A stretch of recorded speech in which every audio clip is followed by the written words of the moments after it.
So imagine you're standing in the kitchen, at like 7 a.m. on a Tuesday. Your 8-year-old is clutching their stomach. Tears are welling up in their eyes, and they are just begging you not to make them go to school. Which is pretty much every parent's worst nightmare to deal with before coffee. Oh, totally. And your immediate thought is probably a stomach bug, right? But what if that stomach ache actually has absolutely nothing to do with their digestion? Right. What if it's actually about the fact that you and your spouse are in the middle of a separation? Exactly. Welcome to this deep dive. Today, we are unpacking some incredibly insightful source material titled Nurturing Resilience Through Childhood Anxiety and Family Transitions. It's a fascinating read. It really is. And we're coming at this with a dual focus today. First, we're looking at the micro. So the deeply profound, often completely invisible ways children process the shifting ground of a divorce, or really any massive family change. Right. And then we're shifting to the macro. Because understanding the psychology of a child's anxiety, well, I mean, that's really only half the battle. Yeah, the other half is actually delivering the support. Precisely. Figuring out how to deliver it in a way that works for modern stressed-out families. So we are going to examine a highly specific systemic solution operating right now in Georgia. It's called MentalSpace School, and it is completely rewiring how K-12 students access mental health care. Let's start with that 7.0 a.m. stomachache, though, because the source material poses this central question that really frames our whole discussion. When a child has a physical complaint or, a massive bedtime meltdown during a family transition, what are they actually trying to tell us? Well, the document provides a very specific list of symptoms to look out for here. Yet we are talking about clinginess, severe separation fears, frequent headaches, and, of course, disrupted sleep. Which naturally bleeds into other things, right? Falling grades, trouble concentrating, irritability, or just sudden tearfulness. It's a very comprehensive list. And the underlying mechanism here is something called the somatic translation of worry. The somatic translation of worry. So that basically means the body is translating the stress. Exactly. When we see a child developing a sudden chronic stomachache or an inability to fall asleep, we are witnessing a physical manifestation of a psychological burden. Wow. Because to understand the why behind this, we have to look at cognitive development. An 8-year-old simply does not have the complex emotional vocabulary required to process abstract concepts. Right. Things like custody schedules, shifting financial realities, or the permanent alteration of their family unit. Exactly. The cognitive load is just too heavy for their developing brain to articulate. They can't just sit down at the breakfast table and say, excuse me, I'm experiencing profound existential dread regarding the restructuring of our family dynamic. I mean, wouldn't that be easier? But no, precisely. So the body steps in and it does the talking for them. When a child feels a lack of safety or predictability, their nervous system enters a state of heightened arousal. Like the fight or flight response. Yeah, exactly. Cortisol spikes. That physiological shift redirects energy away from non-essential functions like digestion, which quite literally creates the sensation of a stomachache. So the physical pain is entirely real to the child, but the root cause is environmental stress. Right.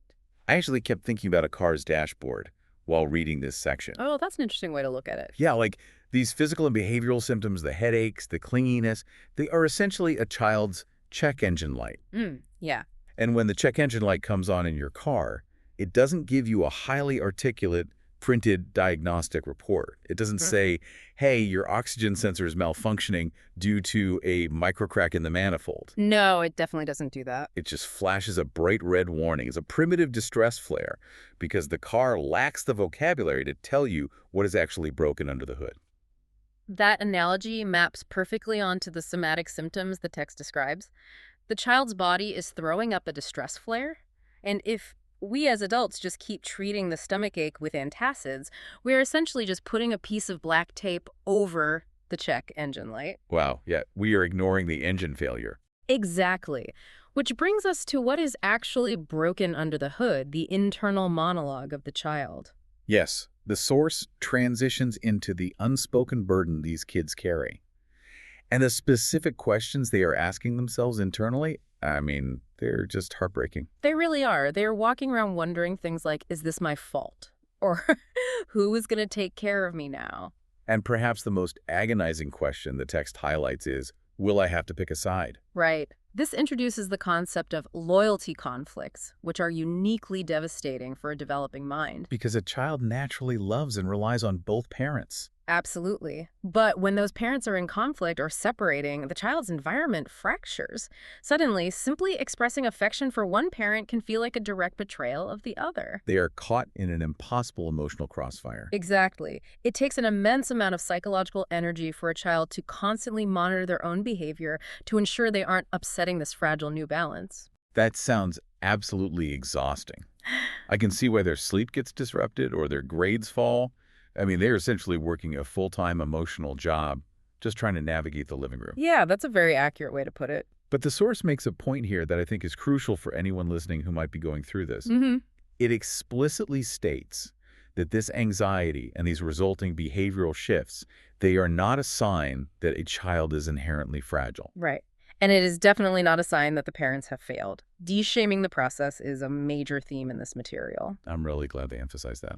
Yeah, the text wants parents and caregivers to understand that these intense reactions are actually a normal response to a highly abnormal, deeply stressful situation. Because their ecosystem has been completely upended. Exactly. If they didn't have some form of reaction, that would actually be more concerning from a developmental standpoint. Right.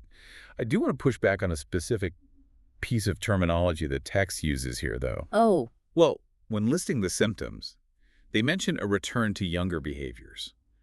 In traditional psychology, we usually hear that labeled as regression. yes. Regression is the clinical term. But the word regression implies a failure or like a step backward, like the child is losing ground. Looking at it through the lens of this text, that these kids aren't fragile, they're just coping, is regression really the right way to frame it? That's an interesting perspective. How would you frame it? To me, it feels much more like a psychological save point in a video game. Oh, a save point. I like that. Right. The current level they're playing, this divorce, this entirely new family structure, it's just way too difficult and overwhelming. So their brain just reloads a save point from a previous developmental stage where they last felt entirely secure. Like being 8 is too hard right now, let's go back to being 5. Exactly. Let's go back to when someone else tied my shoes and I knew exactly what to expect. I think conceptualizing it as a save point actually captures the mechanism much more accurately than the negative connotations of regression. The brain is utilizing a protective mechanism. It's retreating to a known baseline of safety. Precisely. While it gathers the resources to deal with the current threat. And the source reassures us that most children do adjust over time. If they are provided with patient, steady support, their nervous system eventually regulates. They realize they are safe in this new family structure. Right, and they naturally step out of that safe point and continue their developmental progress. Okay, so if patient steady support works for most kids, how do we know when it isn't enough? That seems like the real gray area for parents. It is a very common struggle. How do we clearly define the line between the normal adjustment period that a family can handle at home and a situation that requires a licensed clinical professional? Well, the document provides a very clear 3-part metric for this threshold. Mhm. You need to look at whether the anxiety lingers, whether it intensifies, or whether it actively disrupts daily life. So if a child has a stomachache for a few days, right after someone moves out of the house, that is a normal adjustment. Exactly. But if it lingers for months, if the meltdowns are getting more severe, or if the disruption is impacting their broader ecosystem, like those falling grades or chronic sleep deprivation we mentioned earlier, that is the tipping point. That is when the check engine light is indicating a critical failure. Yes, a failure that requires evidence-based care. Let's talk about that evidence-based care then. The text heavily emphasizes child-focused cognitive behavioral therapy, or CBT, as well as coping skills building. It does. But I think we need to unpack how that actually functions for a kid. I mean, I understand a CBT works for a 30-year-old. You identify cognitive distortions and reframe them. But how does a clinician do CBT with a 7-year-old? Especially one who thinks the divorce is their fault because they didn't clean their room. It's a great question because the mechanism has to be adapted to their developmental stage. Yeah? Child-focused CBT relies heavily on externalizing the anxiety. Externalizing it. How so? Instead of asking a 7-year-old to analyze their internal cognitive distortions, a clinician might help the child identify their anxiety as a separate entity. Sometimes they draw it as a worry monster. Oh, I love that. A worry monster. Yeah. Then they work on concrete coping skills to deal with that monster.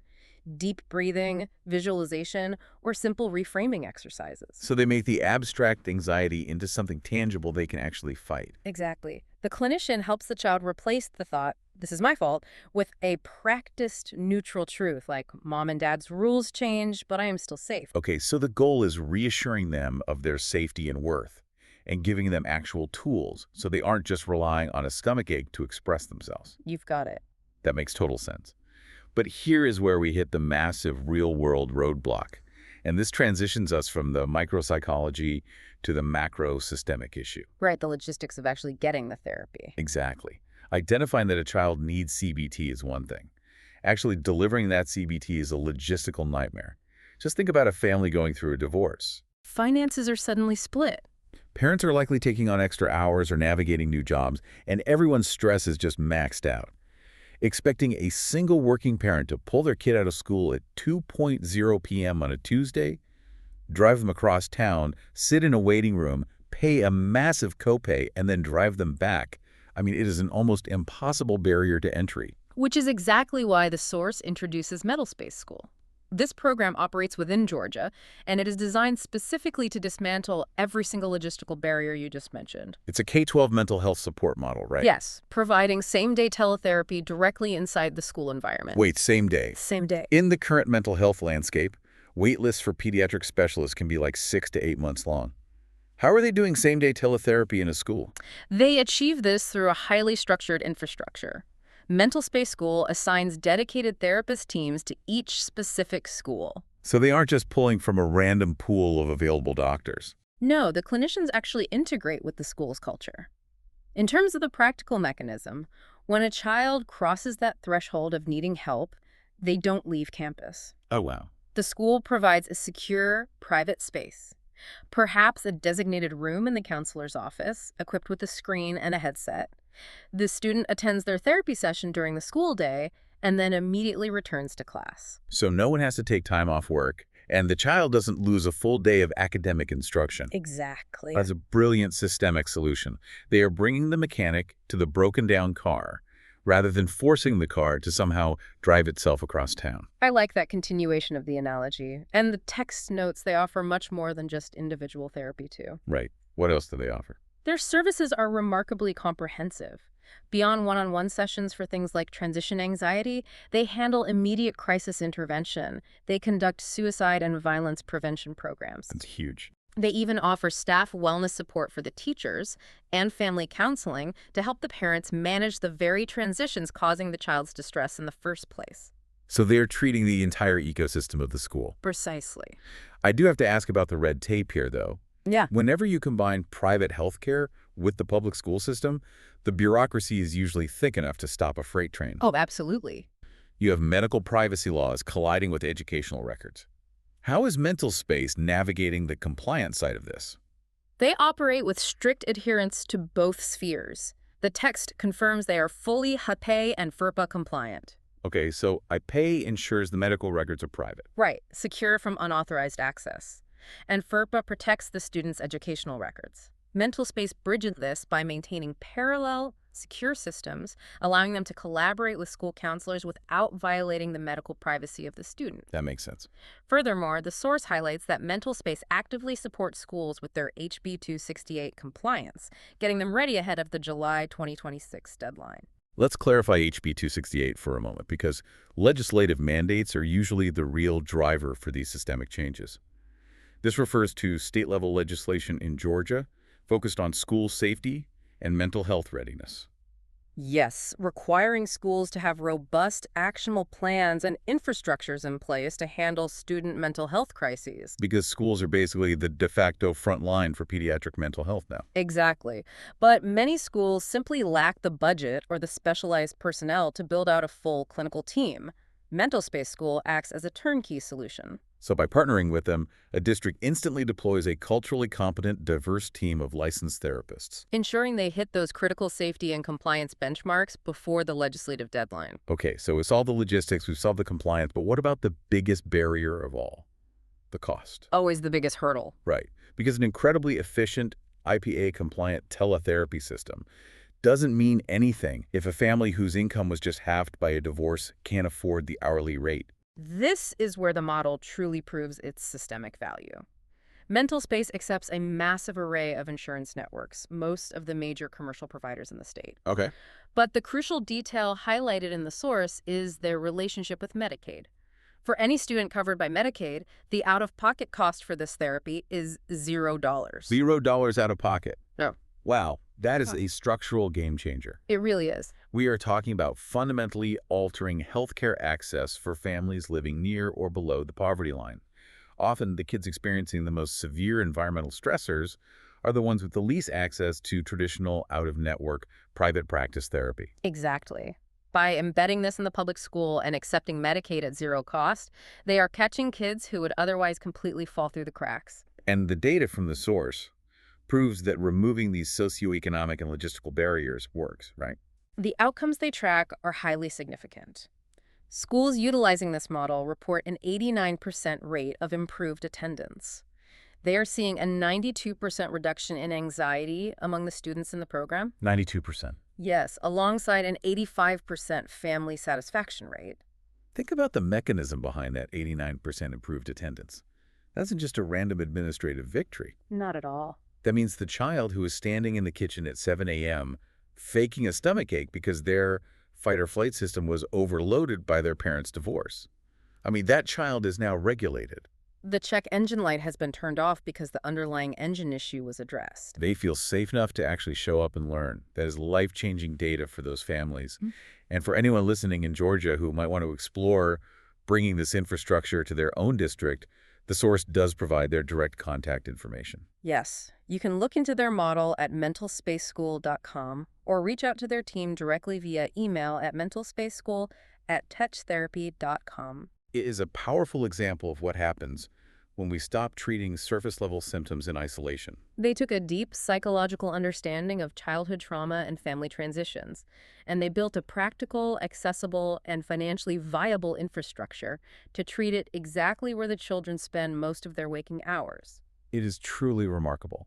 So to briefly recap the journey we have taken today, we started by looking closely at a child experiencing the confusing, shifting ground of a family transition. Right. Learning to look past the superficial symptoms like the stomachache and bedtime meltdowns and understand them as a somatic translation of worry. We unpacked the heavy burden of loyalty conflicts, and we reframed regression not as a step backward, but as a psychological save point designed to protect the child. And then we zoomed out to look at the macro solution, exploring how Georgia's MentalSpace school program is using K-12 teletherapy, dedicated in-school teams, and $0 Medicaid options to dismantle the systemic barriers to care. It serves as a vital reminder for all of us. Whether you are a parent, an educator, or just a human interacting with other humans, understanding that behavior is communication fundamentally changes how you respond to distress. When we look past the symptom to find the underlying need, we can actually begin to heal it. We really can. And as we wrap up this deep dive, I want to leave you with one final lingering thought to mull over. We have spent this entire time focusing on children, analyzing how their unexplained stomachaches or sudden clinginess are actually profound unspoken questions about their shifting world. Yeah. But if that is true for kids, it raises a fascinating question about ourselves. What unexplained physical symptoms or sudden uncharacteristic behavioral shifts in our own adult lives are actually just our own unspoken anxieties, quietly waiting for us to finally translate them?